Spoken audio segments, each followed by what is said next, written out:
Enter the profile of John the Baptist.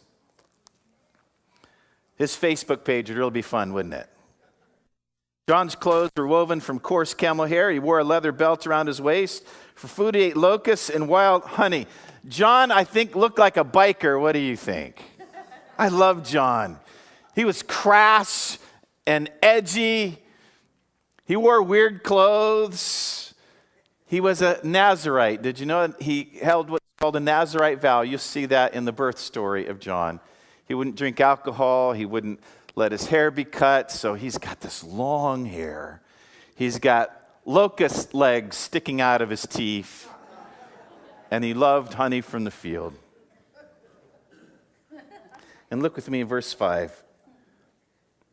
I always try and think about Scripture in a little different way. I try to enter the story, don't you? Not just the propositions, but try and drink in what was taking place. People from Jerusalem and from all over Judea and all over the Jordan Valley went out to see and hear John. When they confessed their sins, he baptized them in the Jordan River. The Jordan River is found in the Jordan River Valley. I'm really smart, aren't I? I went to college for this. It is a very narrow river, at times even smaller than the Canicum at its end. It winds through the wilderness, through the desert. Remember, hang on to that idea. It's a picture that was introduced very early in this piece.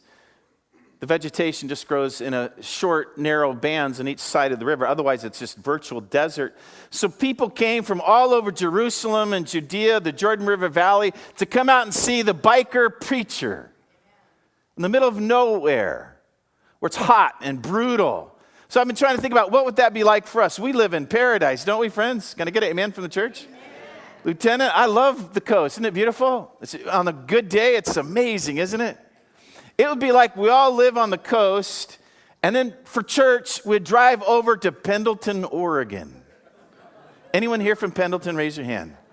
Because I'm going to offend you, and I want forgiveness first. So, Pendleton. Have you been to Pendleton? Anybody here been to Pendleton? It's a brutal ordeal, is it not, Brenda Sue?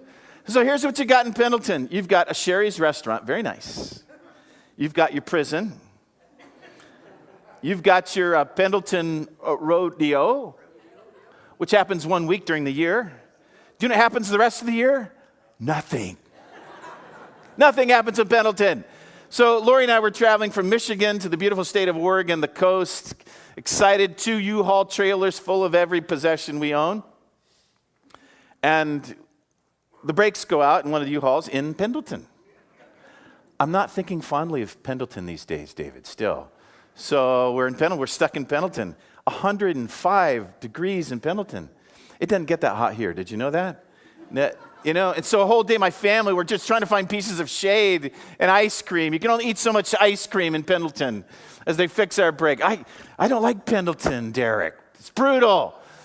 But people flocked to see John the Baptist, the biker preacher with the locust legs out his teeth in 105-degree weather in absolutely nowhere. Why would they do that? Why would you do it? I mean, think about that.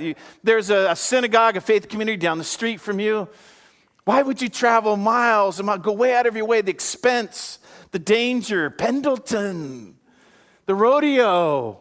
Why would you do that? And it all explains it in these next passages.